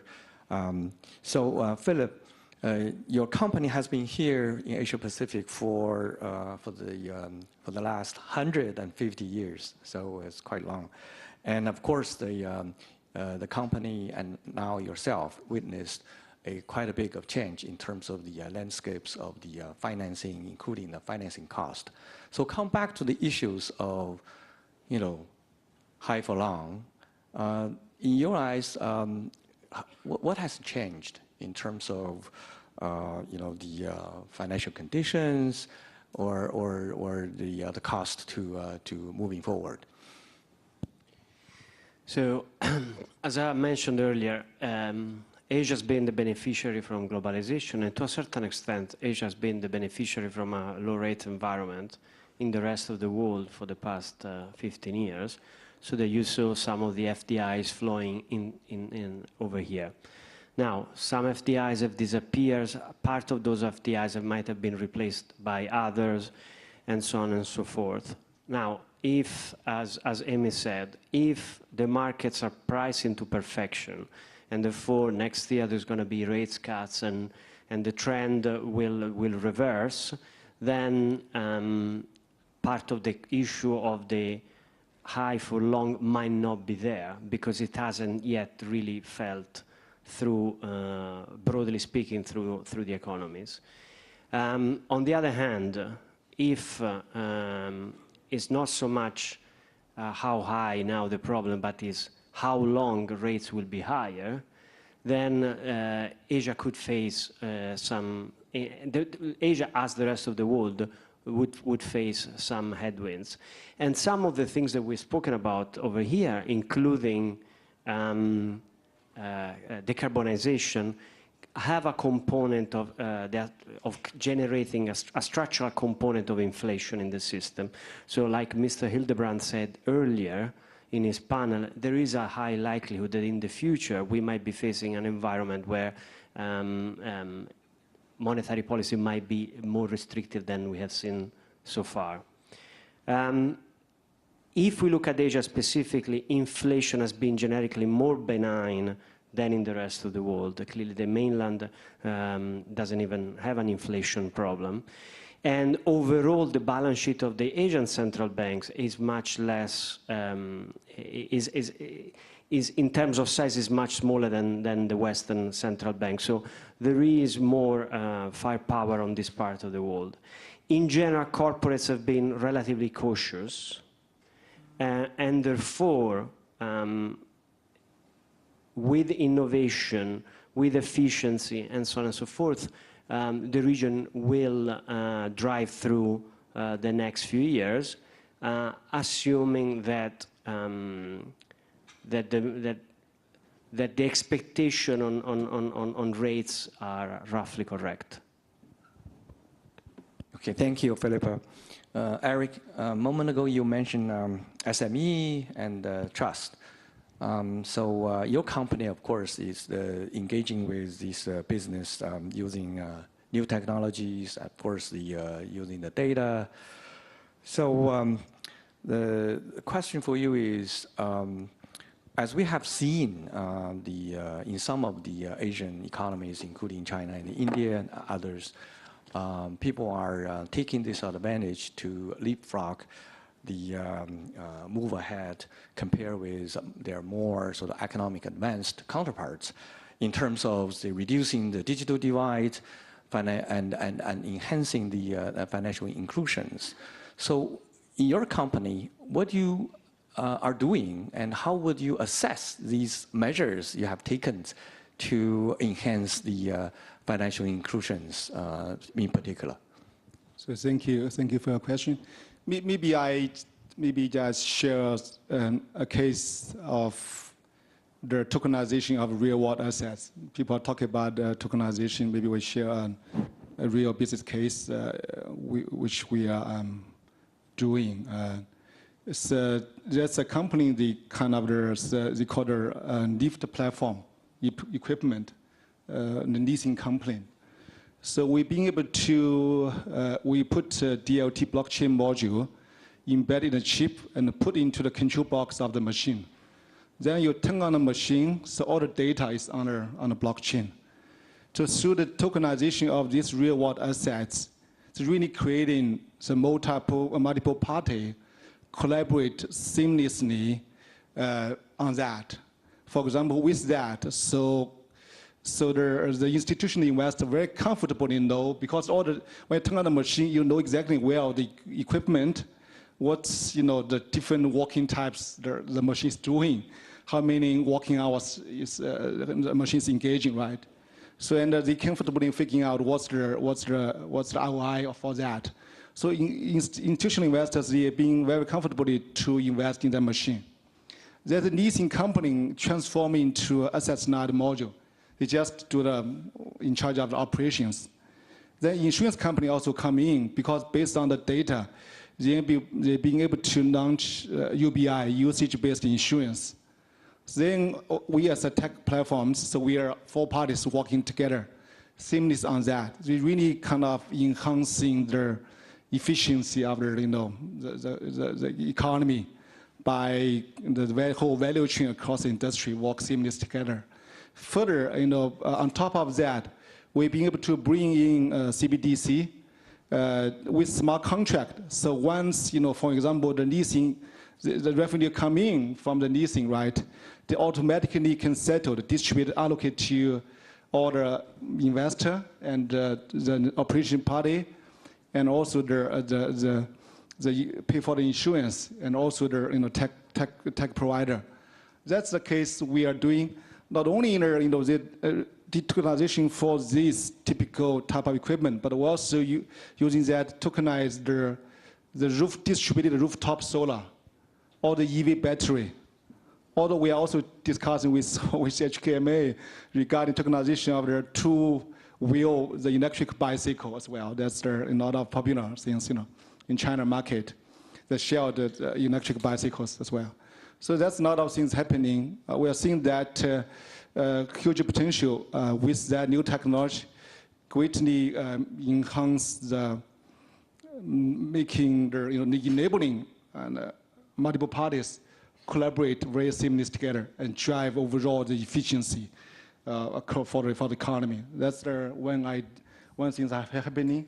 We are seeing very interesting, and we are talking to partners whether we can further expand that. Thank you. Thank you, Eric.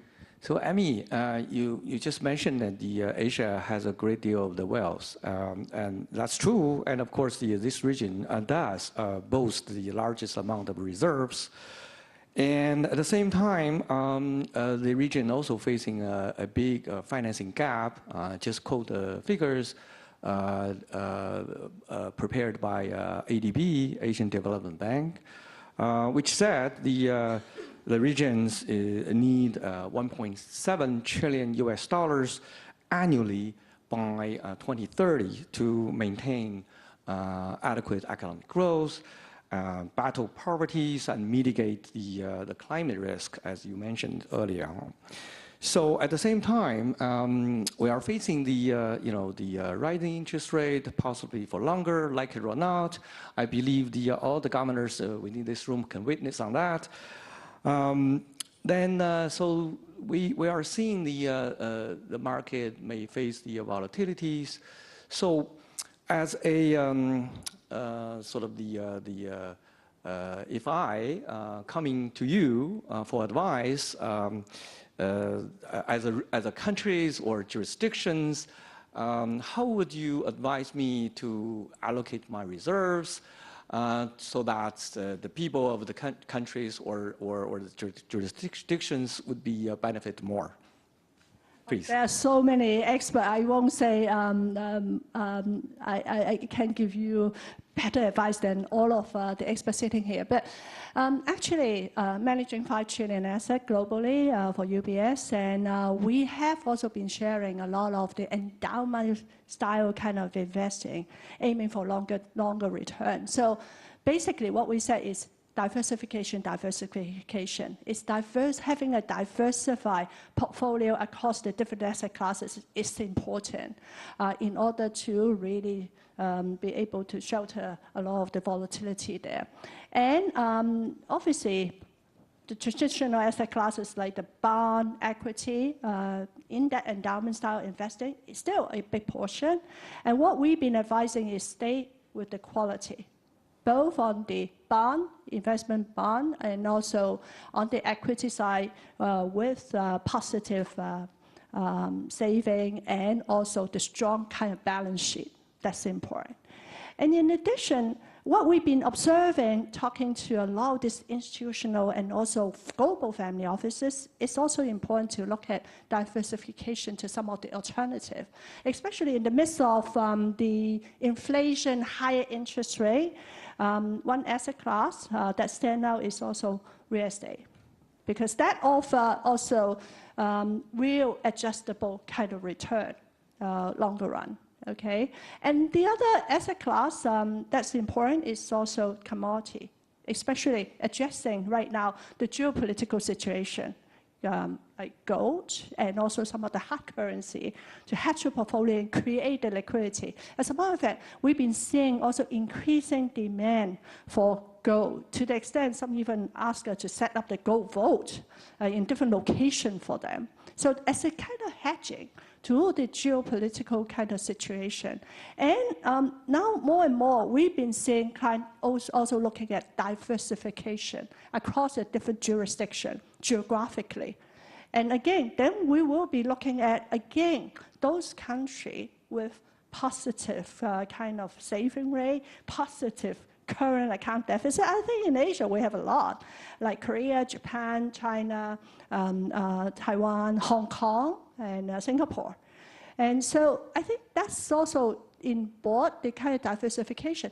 At the same time, if I may also give advice, especially now earlier in the previous panel, we also talk about the global problem, like the inequality and also some of these issues. I think what the central bank or the government can do is also to implement some of the policy that will attract, for example, some of the family offices. Because the family offices come, the other capital, foreign direct investment will come, and also the philanthropic capital. I think that's very important because the world's problem is too big to be solved by any single party. If you look at the philanthropic capital around the globe, even the one having the highest in the US is talking about 3%. If you look at real donation, it's talking about less than 1%. And leaving alone, talking about Asia is very, very small percentage. So, for example, if we have some of the policy to attract some of this kind of charitable foundation, and that's why a few countries also position themselves as the philanthropy hub, and that will also help some of this capital to come in, and then the private and public sector working together, and to also look at some of this kind of global issue, be it income equality or the ESG kind of issue. That's why another very common topic among our client global family offices is look at collective philanthropy.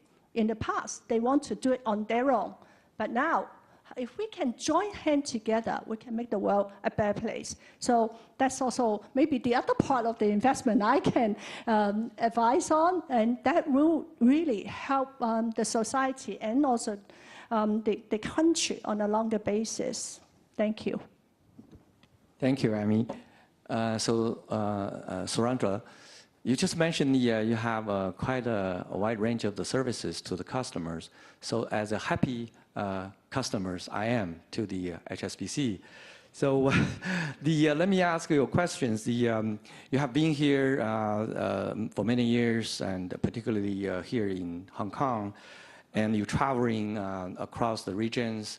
And so you are no stranger to the extreme weather event in Hong Kong, and of course the beyond, and Asia and beyond. And of course, it is very difficult for all of us to think about extreme weathers in such a beautiful weathers outside the hotel, particularly like this afternoon. But don't forget, not long ago, the Hong Kong experienced 2 typhoons graded 9 and 10, and in between black rains here in a matter of the weeks, just in September and October. So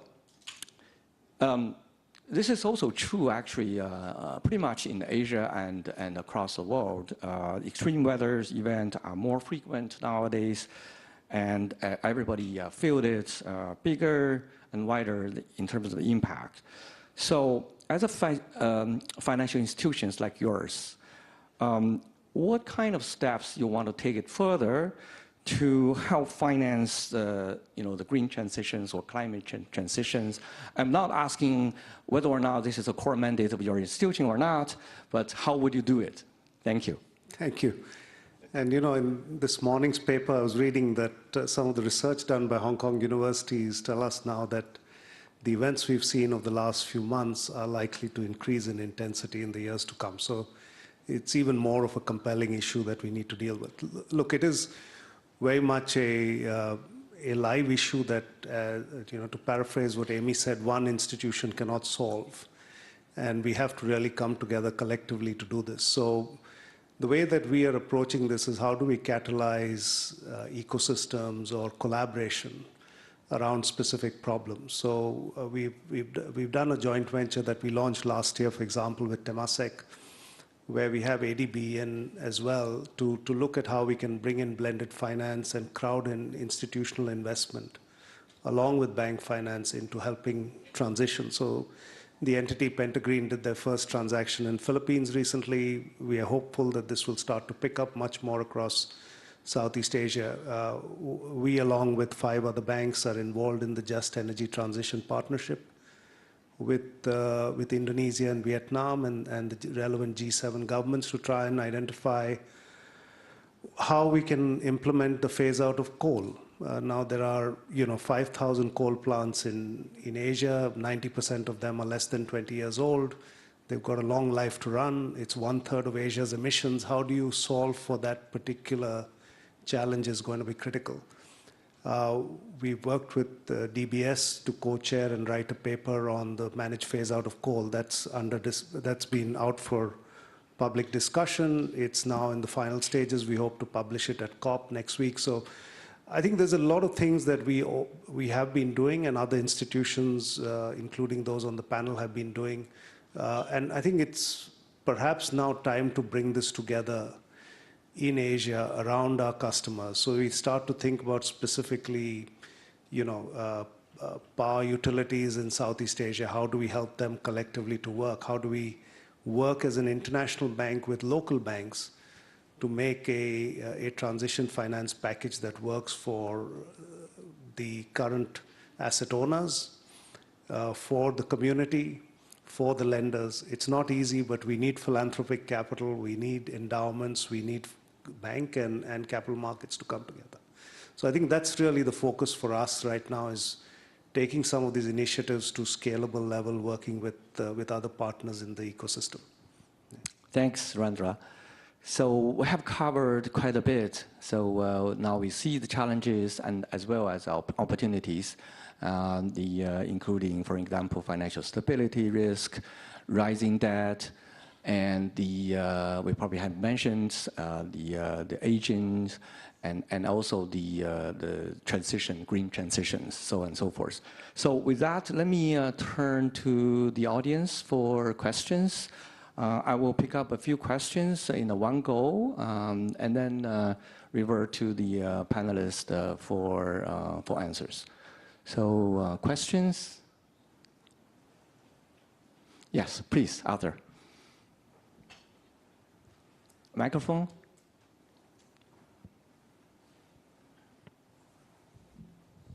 Yeah, thank you. Arthur Yun from Hong Kong Monetary Authority. I would like to put the questions to bankers on stage.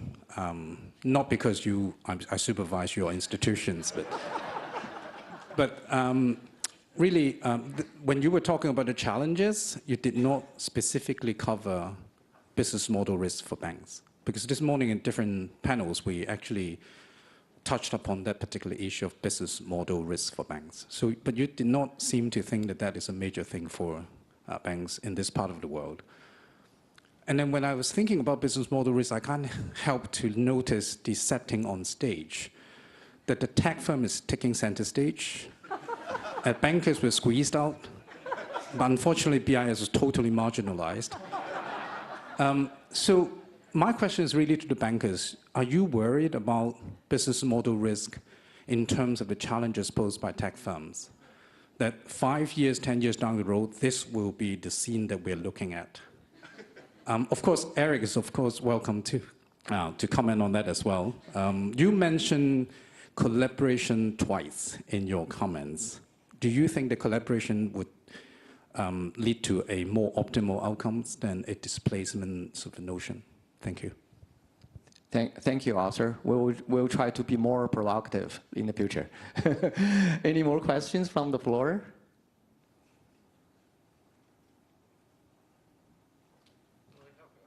Oh, okay. Augustine, please. Microphone, here.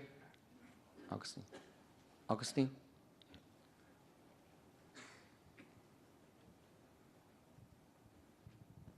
Well, thank you very much for this very interesting panel.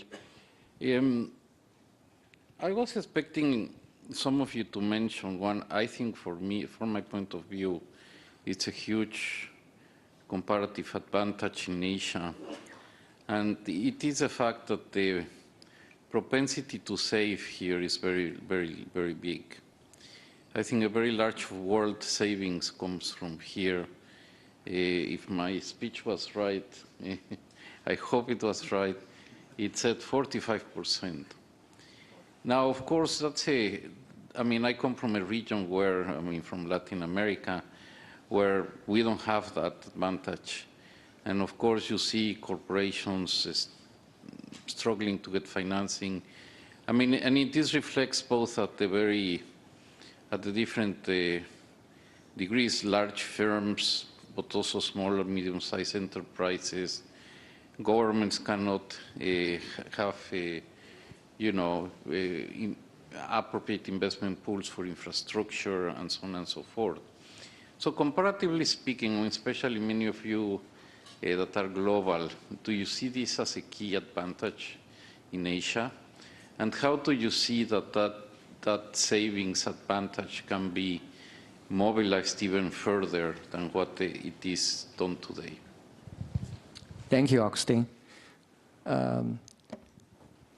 If no more questions from the floor, let me turn back to the panelists. Can address either of the two questions or both of the questions. Amy, please. Obviously, as I said, also one of the opportunity for Asia is the kind of saving rate. And for example, China have also the biggest saving rate among the world. And obviously, right now is the confidence level to spend. And I am hopeful because once the confidence level come back, obviously, I don't think they will go naturally in the past to housing. So that will certainly help, for example, the finance market. But the confidence level need to come back. But that will provide really the potential for the Asian economy for future growth, be it in capital market, be it in the finance market in terms of investment.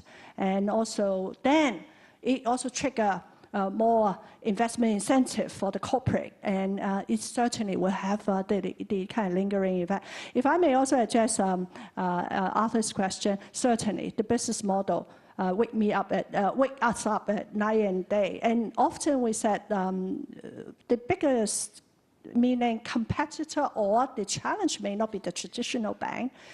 It's also people like Eric. But I won't say it's a challenge, but how are we going to work together in order to address a lot of kind of issue? It's not just the front get more business, but even middle and back. How we can leverage on technology to monitor the risks and also to do all the surveillance, do all the data analytics. So the business model is one big thing, and that's the reason why for UBS, being a traditional industry, we also venture into digital wealth management and looking at also collaboration and partnership with some of the big tech giants. And I think that's the way to go. And so certainly this is on top of our mind, in addition to some of the other trends. Because the other thing is that what we've been observing in Asia is also the demographic, the shifting of the demographic. With the aging population and the rise of the millennial and the Generation X, that cannot be serviced by the traditional kind of model and also the traditional bank like UBS. So I think that pose both as challenge and also opportunity that we need to work together, and look forward to embracing technology innovation with my partner. So definitely the business model is something that stay in our mind day and night. Thank you. Thank you, Amy. So to answer Augustine's question, yes, definitely. The growing sophistication of the institutional investor client base in Asia is one of the things that, in my opinion, has dominated the past decade or so. Not many people know, but the largest pension fund in the world is in Asia, and it's in Japan. And the largest pension fund industry is actually in Australia with a superannuation business. And my impression of some of those clients is that over the last decade or so, they have transformed from asset gatherers to asset managers, and they are contributing heavily, for instance, into infrastructure sector, green transition, and so on and so forth. So they are a great source of strength for this part of the world. I mean, I come from Italy, which has a great saving rate at people side, but not the countryside. So of course I would love to have institutions like that in our own country. But yes, it's one area of strength for this part of the world. In terms of the business model change, of course, the guys in New York never don't sleep at night about it. And that's the reason why, for instance, I didn't mention it here, but we never had retail outside of the US, because Jamie Dimon doesn't think that we have a competitive advantage in doing retail outside of the US. But for the first time, without technology is giving us the chance, so we launched Chase UK a year and a half ago. We bought 46% stake in a Brazilian digital bank called C6, and we have bought a stake in Viva Wallet, which is a Greek transaction payments system, because you want to diversify away as much as you can the business model, recognizing that the threat is probably coming, in our opinion, more from big tech at this point, American big tech in that context. Well, thank you, Filippo. Yeah, Eric. I also want to give a brief answer to Arthur. So as far as I know, there are both Tao, Filippo, and Amy and Rachel are all based in Hong Kong. So I'm traveling from mainland. So thank you for HKMA, BIS, and Hong Kong treat guests well. So put me in the middle. That's the reason why I put me in the middle. Then secondly is because I'm, kind of the digital connectivity, digital connect all the partners together to really kind of unleash the power or synergy of us to providing more service to our customers. Actually, to be very frankly, we have a lot of things working together. With any of them, we are so much kind of on our project list, one by one, so much things, because we are very close to the ecosystem, to the SMEs. We have the tech, but in terms of global banking capacity, that we don't have. There was so much we were working together. Our focus really about on the customers, So what we can do by working together, that's something we are looking at. So we are quite complementary. So that's my answer to you. Thank you. Thank you, Eric. Surendra? Yeah, just to build on what Felipe was talked about in terms of the savings piece, I think it's also what we see in many of the emerging markets over the last 25 years in Asia is the resilience in the system has built up because domestic savings have been channeled into the capital markets, into equities, into bonds. And that has created a far greater degree of stability when there's volatility. So when we see the sort of risk off on emerging markets, we don't see the level of sell-offs that used to happen 15 years ago happening today. And I think that's really important to recognize the strength of Asian savings there. On Arthur's question on business model risk, look, I think it's definitely something that we consider as a significant risk or a top risk, but from a slightly different perspective. It's more about data and areas around data. So whether it is cyber, whether it is the issue of emerging technologies like quantum computing, et cetera, that are coming through and how they are likely to impact us. And therefore, our need to play a role in working with people who are dealing or leading in that technology space. It has to do with data nationalization that's happening in parts of Asia where there's fragmentation now and how we can move data across borders. And when we think about financial crime and such sort of areas that we need to work through typologies across markets, these are some of the challenges we are seeing in the business model. It's perhaps less to do with tech firms where I think we do collaborate quite a bit. My concern actually is that the high cost of capital is going to drive away the innovators of the last decade because it's going to become much more expensive. So we won't see the level of broad-based innovation in the wider financial ecosystem that we saw in the past. And that does concern me. Yeah. Thank you, and thank you all. If no more questions, let me have a final round before we closing. Let me ask each of you in a line or two that although I very much wish each and every night you have a good sleep, but let me ask what keeps you up at night and what gives you hope next morning. Start with Surendra.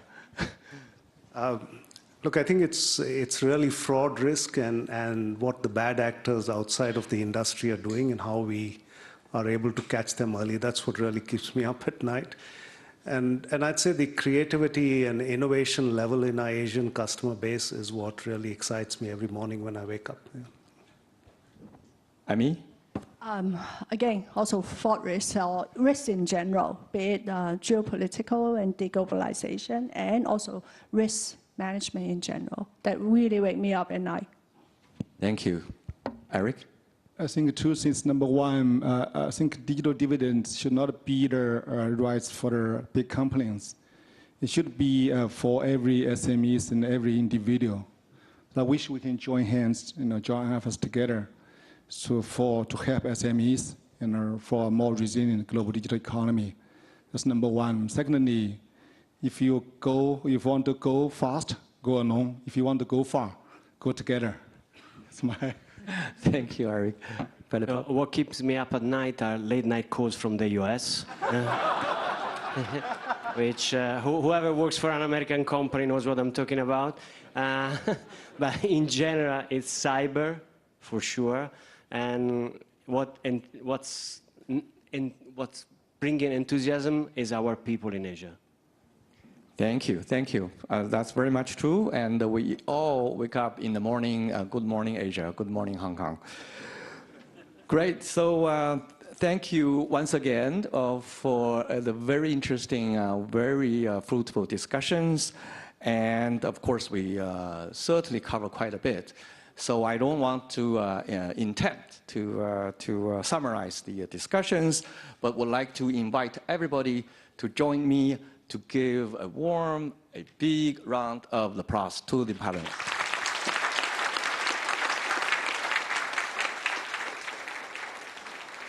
And thank you, Zhang Tao, for moderating our discussion. Can I ask Zhang and the panelists to all come forward for a group photo, please?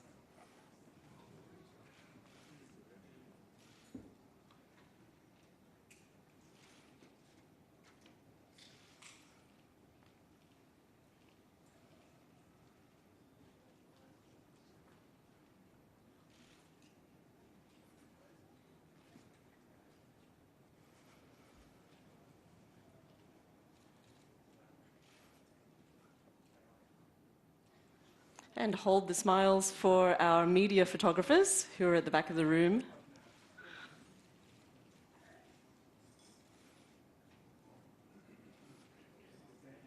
Thank you very much, ladies and gentlemen.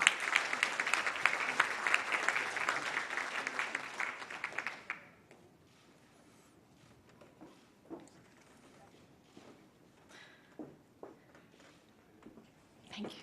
Well, that brings us to the end of our day. I'd like to thank all of you, our audience, for joining us for the HKMA BIS High-Level Conference.